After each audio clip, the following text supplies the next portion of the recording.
I've always had my back. I've always had my back when it came to hardship, when it's come to my own problems, my own trauma. And trauma is something that we can keep away from a lot of people so that they don't know, they don't get to see for what we actually went through in life. We don't want to be vulnerable. We don't want to be weakened. And as a man, you're almost afraid to be seen as weak, to seen as vulnerable, because it's been ingrained for so long that you have to put on this macho front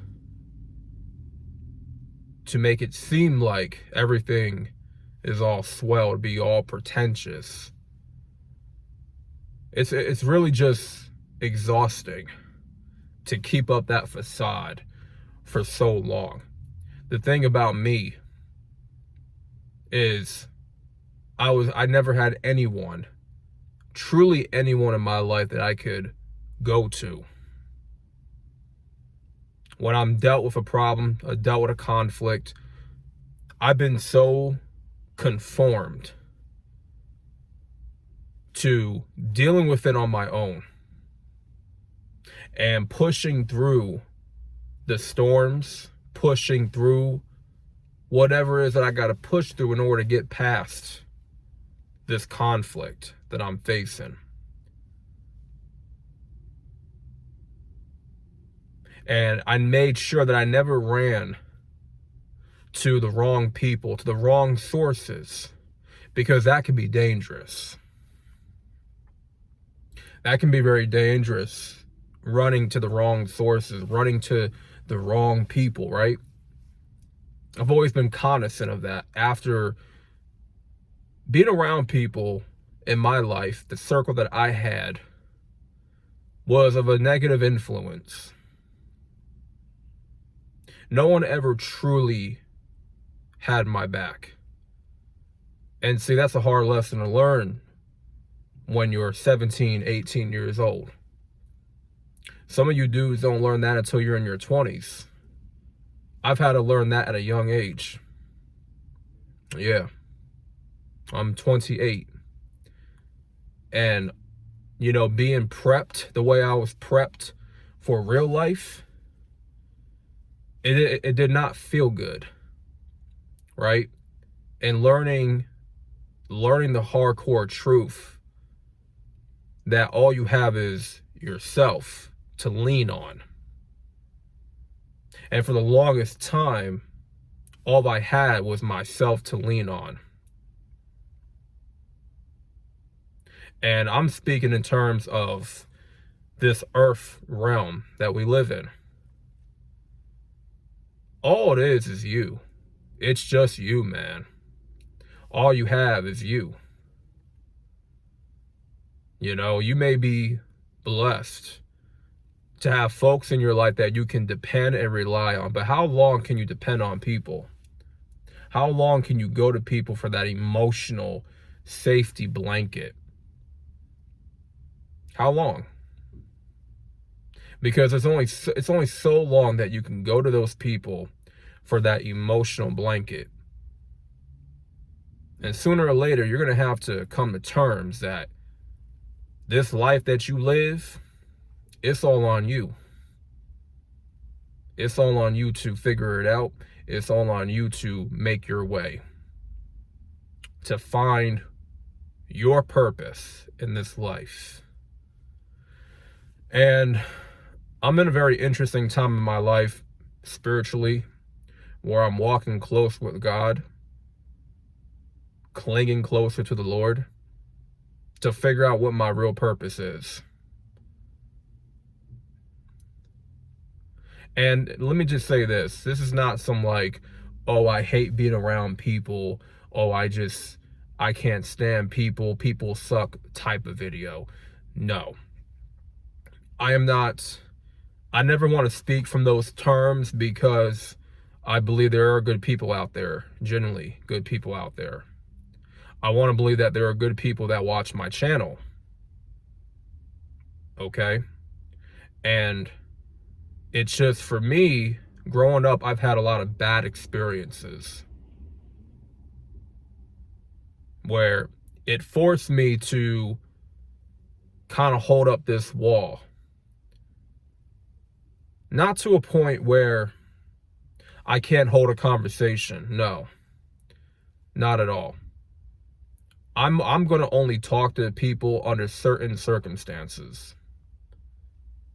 I'm not for the small talk, for the cliche, small talk. I don't care for that, because that does nothing for me mentally. It's not mentally stimulating. I realize the connections in my life are not mentally stimulating, so I have to walk away. I have to depart from that. You have to depart from people in your life that do not mentally stimulate you. The conversations are very dull and boring. Okay, no meaning to it. Like, if your conversations with people only consist of materialism, oh yeah, you know what I'm saying, I got this new whip, you know what I'm saying, y'all talking about your car, you're talking about jewelry, you're talking about shoes, you're talking about houses and this and that. It's like, that's cool, you know what I'm saying, to talk about what you got. But sometimes those conversations can turn into, what I possess is this and that, and then it just turns into boasting about it now. It's like the conversations become more about status, what I have, what you don't have. It's like, oh, see if you can match me on how much stuff I have. Let's see if you're on my level in terms of materialism. And those type of conversations, man, they don't work for me. Because even if I did have a lot of the nicer things in life, I'm blessed for what I have. I'm blessed to have a vehicle. I'm blessed to have clothes on my body, to have a roof on top of my head. Like, I have not grown to be so materialistic to a point where I'm no earthly good. And it's like, certain people, they flash their materialism in conversations. And it's a disconnect for some of you. And it's like, it's not that you're jealous, it's that you crave for something more in terms of connection with people. And for some reason, somewhere around the line, that all got lost in technology, social media. I mean, I'm talking in circles right now because I made it all about me having my own back, which I do. I mean, I can always talk about that in a different video, why we're so disconnected. But I do have my own back. I've always pushed myself through my problems and life problems and situations and conflict. I've always got myself up. No one ever gave me a helping hand. No one ever gave me a safety net. I had to deal with my own shit on my own.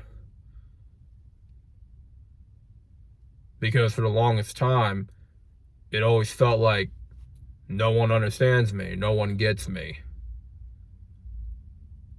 And it does feel like I'm alone most of the time. Because when you go through certain things that has troubled you, that has hindered your life, you don't know, like, in your immediate circle of who you see from day to day, there's no one that can relate. And then sometimes you are the therapist or the counselor for someone else's own issues. You are someone that they go to when they're going through their rough patch. and you're talking to them and you're trying to get them into better spirits. You're trying to get them in a better mood. You're just listening to them vent to you. And sometimes when it comes to yourself, it's like them people are not even emotionally present. But isn't it funny how you're always emotionally present for other people, but they can't be that way for you? And like, you're the most sympathetic person, a person with empathy. And yet, you're not around people that share those same qualities. One of the biggest things about me last year that developed in me was humility.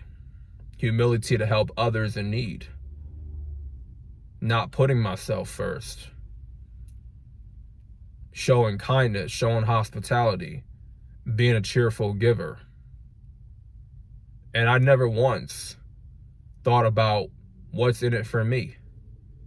What's going to be my reward? Sometimes subconsciously you think about that stuff, but it doesn't become your intention. It doesn't become your main intention of like, what's in it for me? What can I gain from this person? No, you just do it because it's in your heart to do it.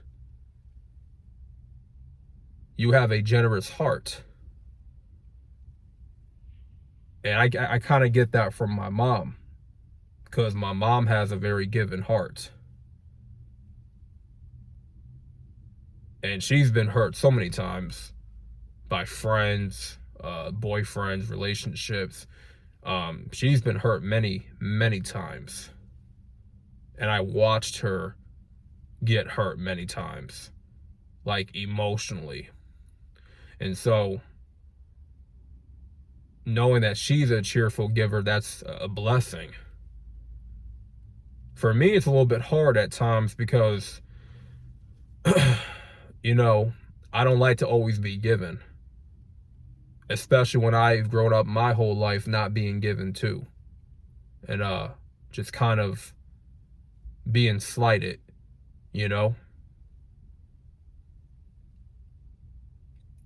But you understand that, you got to give.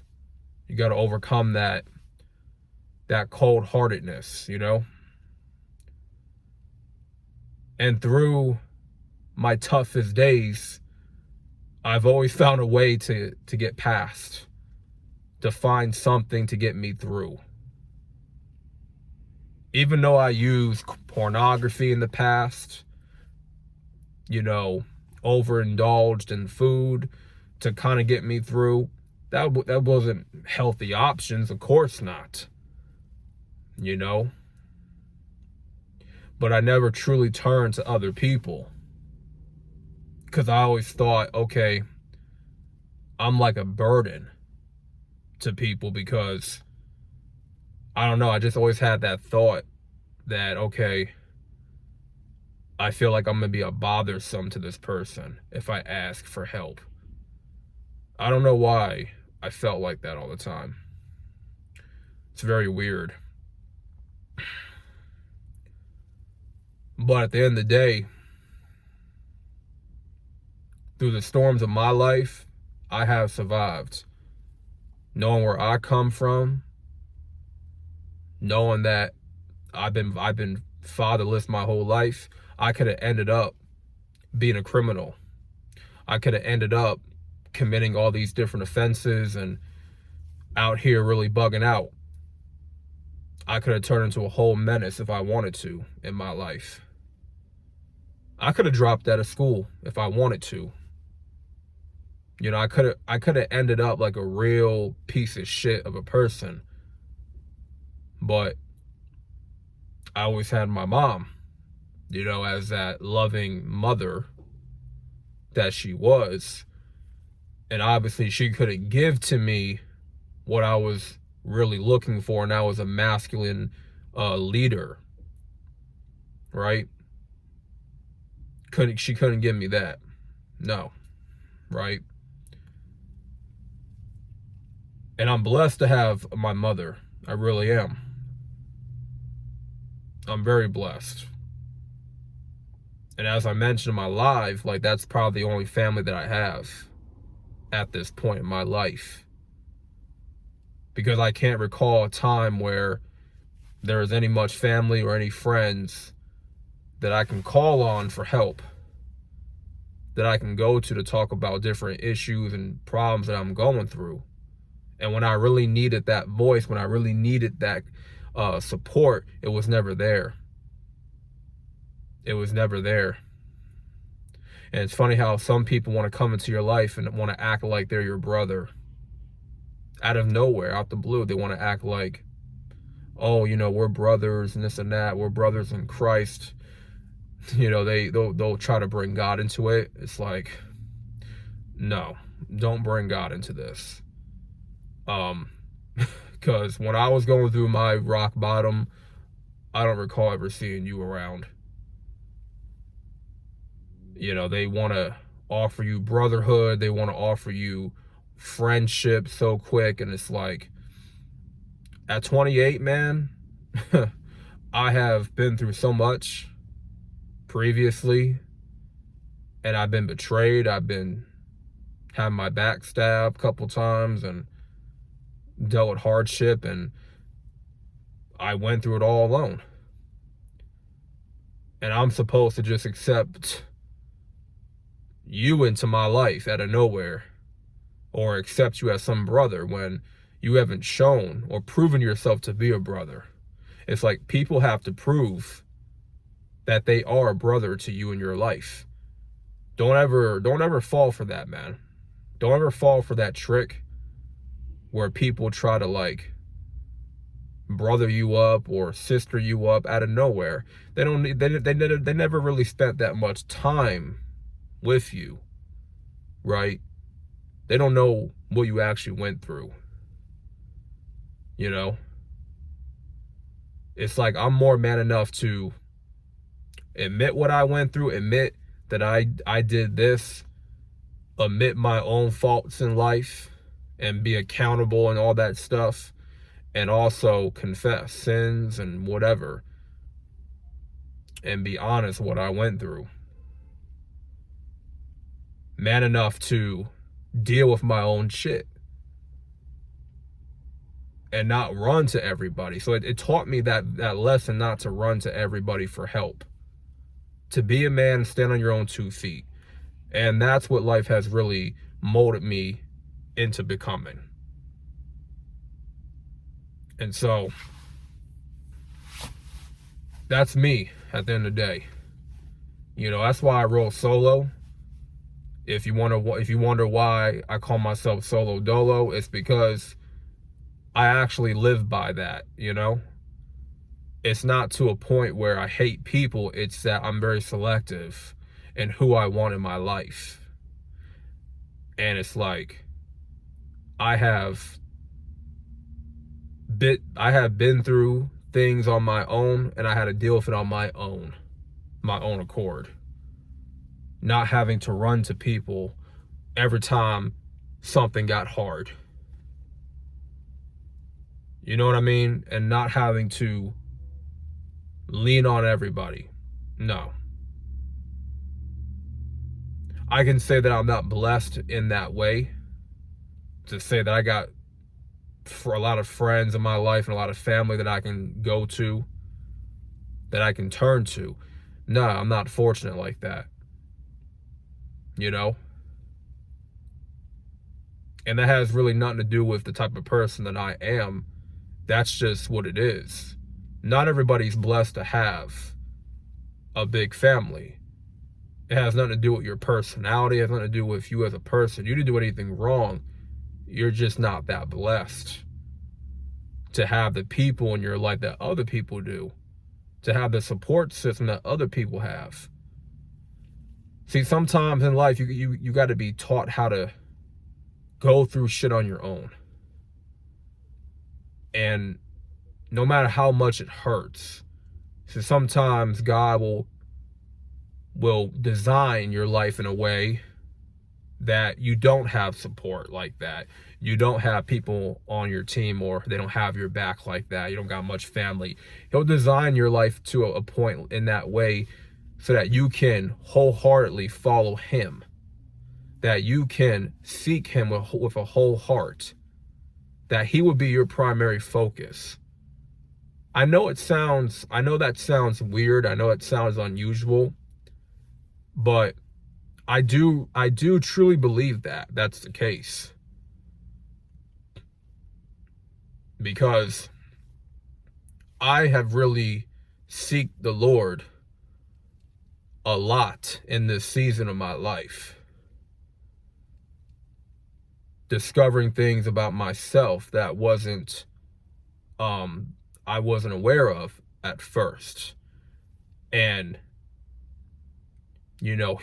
finding healing, being granted the wisdom, the knowledge, the understanding,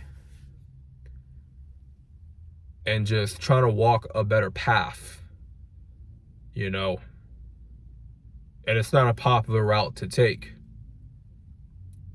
And so it taught me, what being alone really taught me was not to follow everyone, not to feel like I need to be like everyone else, that I can be my own man, I walk my own path. And there's nothing wrong with that. Sometimes that's just how your life is designed. And I'm not saying that God designed my life for me to be alone. No.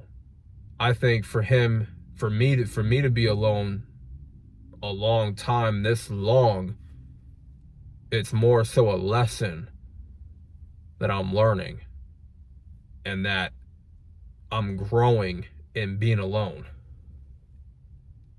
because I'm figuring out who I am and what I'm good at. I'm figuring out myself. No distractions. When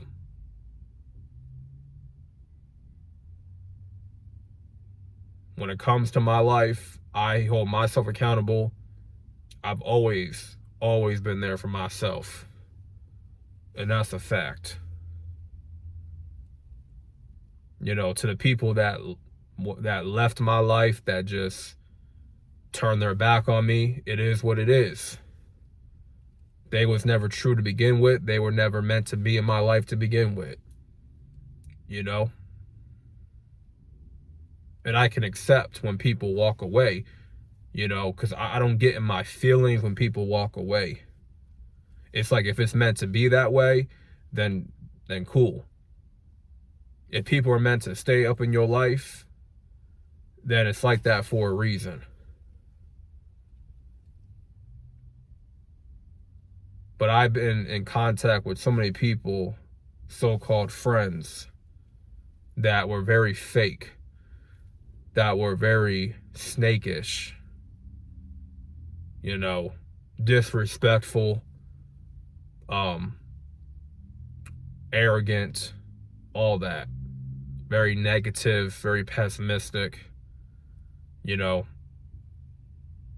just kind of grew up in a very not the best type of area, and so I just had to learn to adapt to being by myself, pretty much. And so that's the whole video, man. Thank y'all for watching. Just want to get that off my chest and kind of vent a little bit. This is Solo Dolo Talks, and I'll be back with another video. I'm out.